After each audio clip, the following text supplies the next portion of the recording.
Well, let me start out by saying I'm not a great guitarist by any means.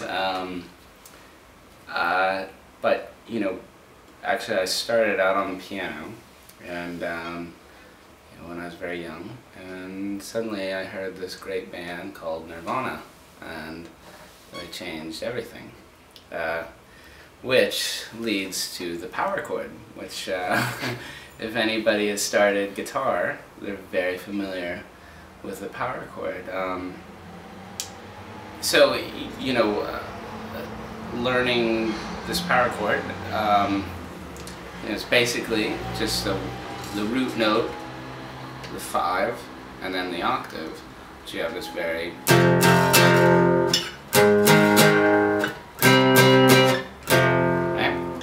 fantastic. And also, I've heard the godfather of the power chord is a fellow named Link Wray. It was in the 50s, and he wrote this fantastic song called Rumble. Have you ever heard of Rumble? It's early 50s, and the song is like this.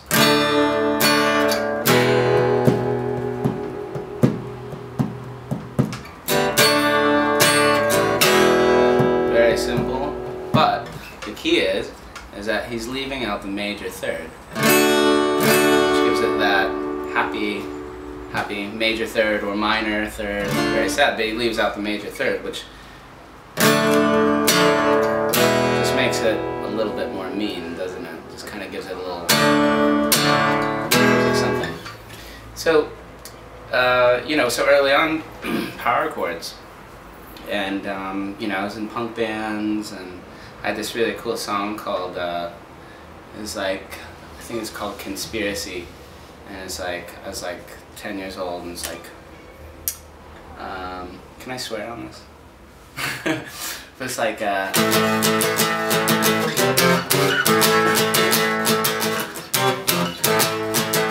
the words are like, conspiracy, hypocrisy, stay the fuck away from me. You know, so this like 11-year-old kid like screaming these. So that was one of my very first songs I wrote, and I loved it so much. It was so. I think I still really like it. I think it's. Other lives might do it again. That's not true.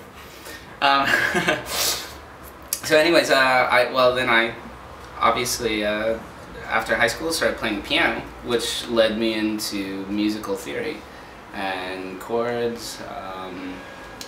Chords. I started at the same time. I started teaching guitar, and so I had to kind of explain to kids or adults what these chords are and how they come and how you can extract them basically from a major scale. So I would always start with just G major scale. 1, 2, 3, 4, 5, 6, 7. Back to the 1. So starting off at a major triad. The major triad in any chord is the 1, the 3, and the 5. You put it together, you have a major triad, right? Minor chord, of course, is the 1, flat 3, and so explaining to somebody, go 1, 2, 3, and when you flat something, you go down. You sharp something, you go up. Like in an augmented, for example, you have 1, 3, and sharp 5. 1, 2, 3, 4, 5, and then it would be the sharp 5. Right? Very famous in the "Oh darling, please believe me." You know the Beatles song, right? Well, darling. So starting with that, you know, you can explain any sort of chord. Let's say, for example, a major 7, right? 1, 3, 5, and 7. It's the 1, 3, and 5 of the major scale. And you have this lovely chord. 4. Right? Dominant 7th, 1, 3, 5, and the flat 7, which is also used in a lot of blues music. Right? How's that? Very dominant presence to it. So I could go on and on about chords, but that led me when I was teaching this to kind of start writing with a lot of jazz chords, and which kind of led to some of the songs on our first record, which were basically just me writing songs on guitar primarily and piano. So a lot of these songs, you know, I would use this kind of theory. Let me see if I can remember one. I hope.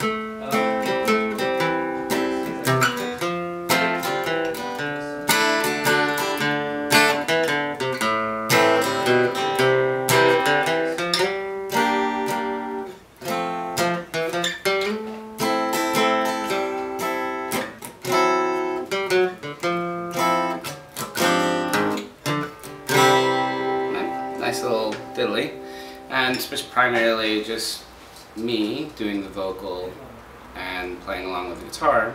And so a lot of the songs on that first record were just kind of written in that capacity, you know, and then everything was kind of built around that, the vocal and guitar, and then, you know, organs, cellos, violins, horns. But it was, by the time we had finished the record, I was slightly frustrated because everything seemed very linear to me, and the guitar or whatever instrument that was written on would start at the very beginning and end at the very beginning, and everything just kind of seemed to hover around this particular medium.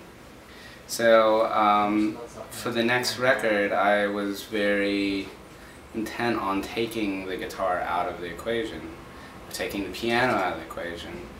And so it started with a lot of experimentation of how can I still use this theory, how can I still use these chords, but not have this be the main instrument.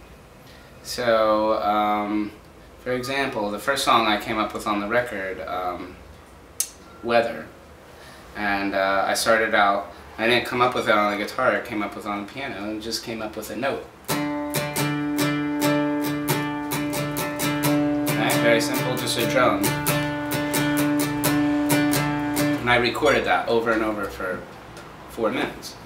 And I had no idea what to do with it, but it was just so simple. So I just started humming, just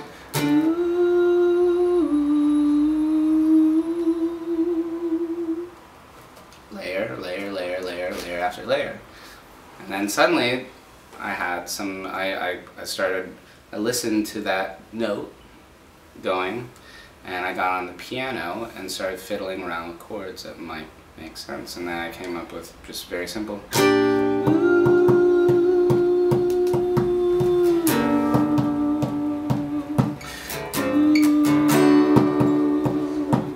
It became, we control weather,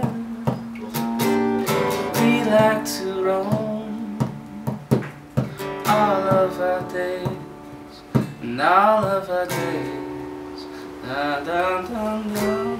So, there's an example of kind of a different way of approaching a song, of just starting out from something that I had no idea what, you know, going into it. I wasn't trying to even write a song, I was just hearing a drone and playing with chords on top of it. Another example for the new record is a song that I actually came up with in a traditional way, but realized that it was too much like the last record. So and this is called As I Lay My Head, and it was actually a guitar song. It was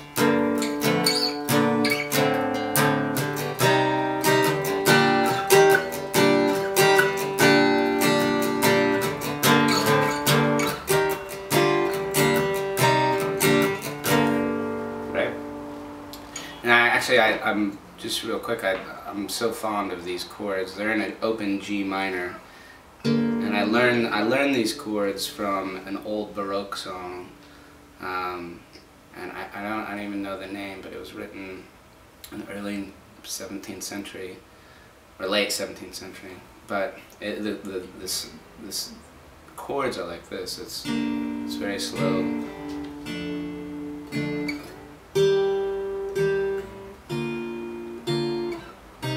This whole time, you're hearing that open G.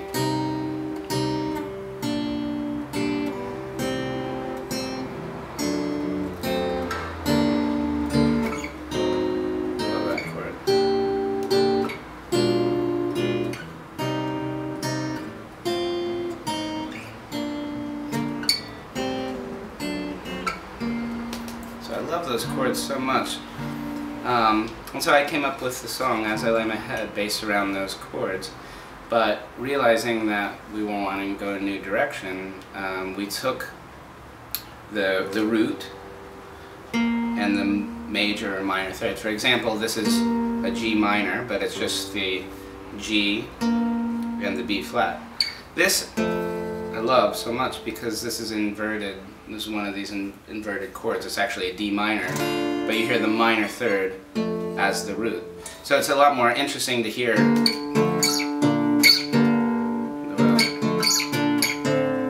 Right? And that's just G minor, D minor, another G minor, inverted though. So, what is that? I don't know what this is. But if you were just to play those without the inversions, you would have this. Instead you have, right? And you have those root notes in the major and minor third inversions kind of guiding it. Anyway, so we took that and basically put horns as the bass and organ as the minor third or major third. And so swirling those two things around, and then suddenly percussion became very important because we had this kind of skeleton of just these two notes kind of moving around in a vocal. And then we put this kind of rumbling percussion behind it. And so yeah, we started realizing that we could take traditional ways of writing songs, but it's a matter of how you present chords. And suddenly it becomes very interesting, and this is where the kind of dimension comes in, is that you take this chord right here and suddenly you break it up between three instruments. Right? You take this, this, this, and you have 3 or 4 instruments playing those individual chords, and suddenly you have this mass of dimension and room for things to really kind of interplay with each other. So then it becomes a recording problem or solution, I don't know, of getting a French horn and a bassoon and an organ and a clarinet to all kind of fit in tonally on a recording. But it soon became a very exciting idea to us that we can take these chords that I've been working on for some time and break them apart and use classical instrumentation to create this kind of new space. One more, and this is particularly, I think, maybe my favorite track on the record is called Dark Horse. And, it suddenly, I was, again, fooling around very domestic, regular chords, F major 7, G, E minor. I don't know, it sounds nice, just fiddling around, and one day I heard a Philip Glass song, and he was using these horns that were going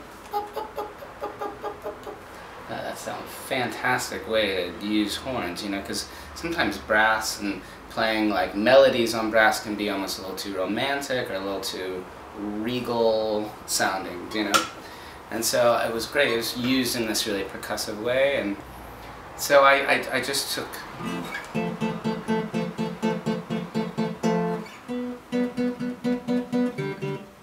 there it is, and just as trumpets, and just repeating it over and over on just a little MIDI keyboard. Sounds terrible on a trumpets on a keyboard.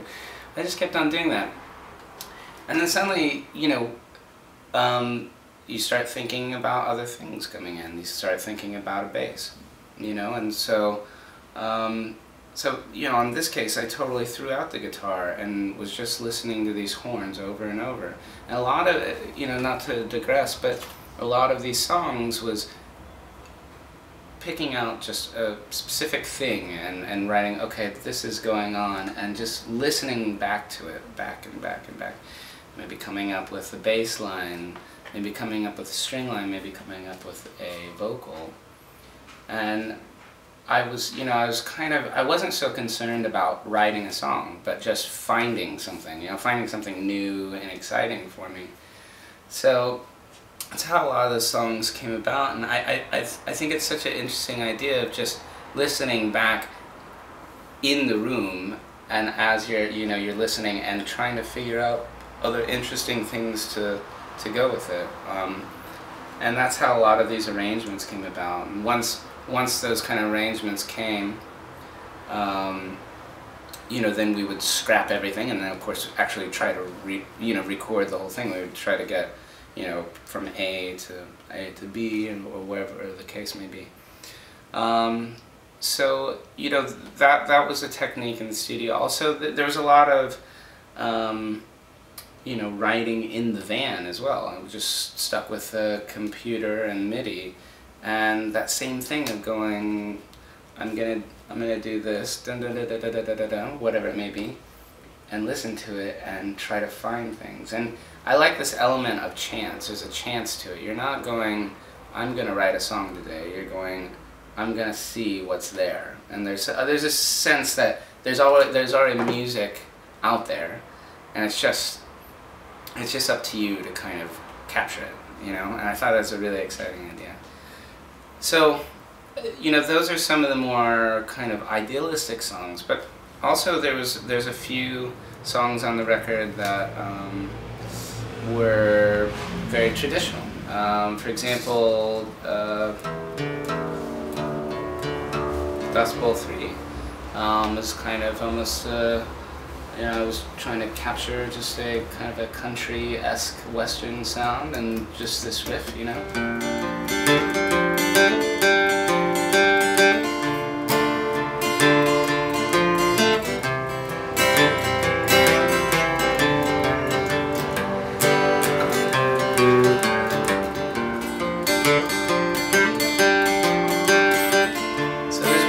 traditional sounding songs, and came up with it just like I did on the first record. And I'll just speak about one more. I won't bore everybody to tears here. The other one I'm really fond of. My sister asked me to write some music for her film, and I came up with this big string loop. It's just this one sound.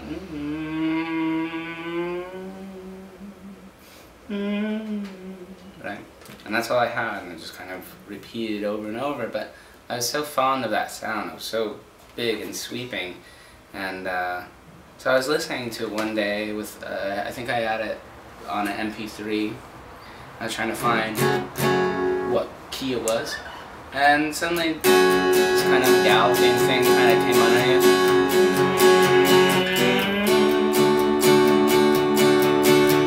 And I found the chords that worked underneath it.